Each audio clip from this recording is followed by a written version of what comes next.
I still remember the sound more than the flames. Paper doesn't explode when it burns, it curls. The corners darken first, then the words disappear one line at a time. My college applications disappeared that way.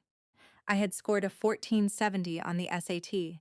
Not perfect, but high enough that my guidance counselor kept telling me, "You need to apply broadly. Let schools compete for you." I believed her, Dad didn't. He looked at the score report, laughed once, and slid it across the kitchen table. "Save the money for your brother," he said. "He's the one who actually needs a future." My younger brother stared at his cereal.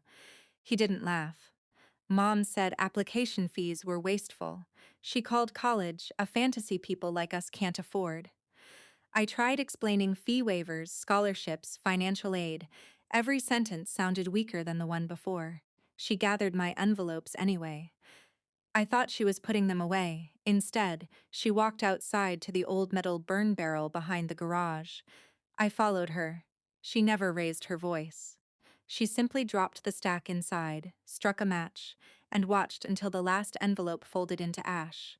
"If it's meant to happen," she said, "it'll happen another way." That sentence stayed with me for months. Not because it comforted me, because I realized nobody else was going to protect my future. The next morning, I went to school like nothing had happened. I didn't tell friends. I didn't tell relatives. I told my guidance counselor.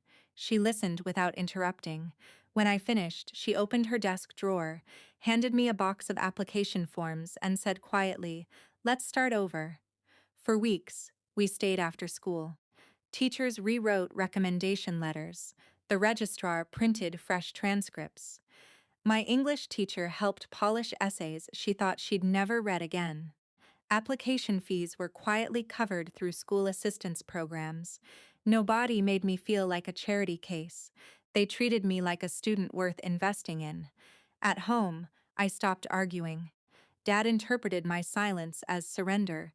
Mom seemed relieved that I'd accepted reality. My brother occasionally asked how school was going. I always answered, "Fine." He never knew the whole story. 6 months passed. Autumn arrived. Then Thanksgiving. The house looked exactly as it always had.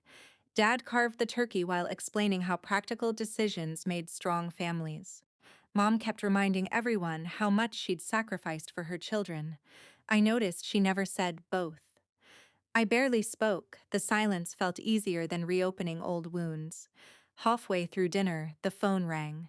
Mom stood up with a sigh. "I'll get it." Nobody paid attention at first, then her voice changed. "Yes?" A pause. "I'm sorry." "Who?" Another pause. Her face lost all color. "You mean my son?" Every conversation at the table stopped. Dad lowered the carving knife. Even my brother looked toward the hallway. Mom listened without speaking for almost a minute. Finally, she whispered, I understand." She returned holding the cordless phone like it weighed too much. They need to speak with you." I walked into the hallway. The woman introduced herself as an admissions officer from one of the universities I'd nearly convinced myself had forgotten I existed. She congratulated me on receiving admission with a scholarship covering tuition, housing, and additional academic support. She apologized that earlier letters had been returned because of an address issue and wanted to confirm I still intended to enroll. I answered every question calmly. When the call ended, I thanked her. Then I stood there for a few seconds before returning to the dining room. Nobody asked immediately. Dad finally broke the silence. "What was that about?" I looked around the table. It was the university. Another silence. I got in. Mom blinked. "But your applications, I submitted new ones," Dad frowned. "How?" My school helped. No anger filled the room, only confusion, then something I hadn't expected. My brother quietly pushed his chair back. "I knew something was wrong that day," he said without looking at either parent. I should have said something. Nobody answered him. The rest of dinner felt strangely ordinary. People passed potatoes. Someone refilled glasses. No one mentioned scholarships again. When I left that evening, Mom followed me to the porch. "I thought I was protecting the family," she said.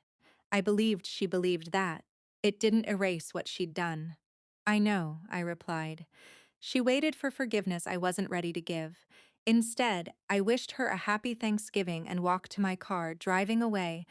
I realized the phone call hadn't changed who I was. Months of rebuilding had already done that.